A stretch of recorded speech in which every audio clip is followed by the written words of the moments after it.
तिमी tourist visa लगाएर Dubai जाऊ, कतार जाऊ या मलेसिया जाऊ, त्यहाँबाट अर्को कुनै साउले तिमीलाई बाख्रा किने जस्तो किनेर लगेर घरमा कामदार राख्छ र तिमी त्यहाँबाट पैसा पठाऊ, त्यो पैसाले हामी पजेरो चढ्छौँ र त्यसरी पठाउनेलाई हामी सुरक्षा गर्छौँ। यी हुन् गणतन्त्रका नायक र नायकी, होइन? यो गणतन्त्र नायक नभने शासकहरू भन्नुहोस् क्या, शासकहरू जुन अहिले चुनेर हामीले पठायौँ, गलत मान्छे गए। तपाईँ हराइसक्नुभयो, तपाईँ त अब गोर्खाको खोप्लाङतिर खोज्नुपर्ने ठाउँमा पुगिसक्नुभयो। मतलब त्यो त लाग्छ वैकल्पिक राजनीति पनि गइसक्यो, कुसुम्बिया वनतिर गइसक्यो।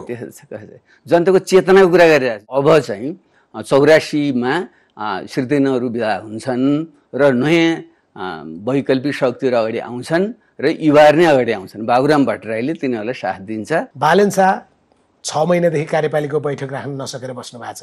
रवि लामिछाने भैरवामा लामखुट्टे मारिरहनु भएको छ। राजावादी त हुँदै हुन्न भन्नुहुन्छ तपाईँ?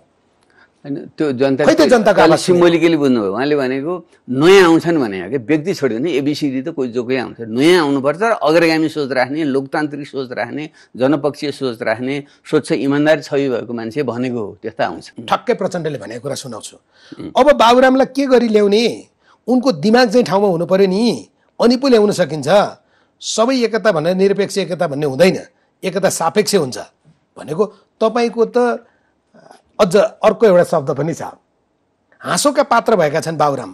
के देशभरि कस्तो बुद्धि नभएको डाक्टर, सबभन्दा बुद्धि नभएको डाक्टर भनेर चिन्छन् मान्छेले भन्नुभयो तपाईँमाथि। तपाईँको हिजोको अध्यक्षले, तपाईँको सहकर्मीले, तपाईँको मित्रले तपाईँलाई काँधमा बोकेर गोर्खाली जनतालाई ल्याप्चे लाउन लागेको मान्छेले। होइन, यो त्यतापट्टि नजाउँ। किन जानुहुन्न? तपाईँको मानसिक सन्तुलनमाथि प्रश्न उठ्यो। होइन, इतिहासमा के हुन्छ भने जो चिन्तकहरू हुन्छन्, वैज्ञानिकहरू हुन्छन्, जसले अलि अगाडिका कुरा गर्छन्, त्यो थोरै मान्छेले बुझ्छन्। तपाईँले चाइनिज जहाज तपाईँको पालामा प्रक्रिया सुरु गरेर जुन खरिद गरियो, 4वटा जहाज किन्दा 2टा जहाज फ्रीमा उपहार, होइन, जो गरियो, तपाईँले ठुलो भ्रष्टाचार गर्नुभयो त्यसमा भनेर आरोप लाउनु भएको छ, सुन्नुभयो?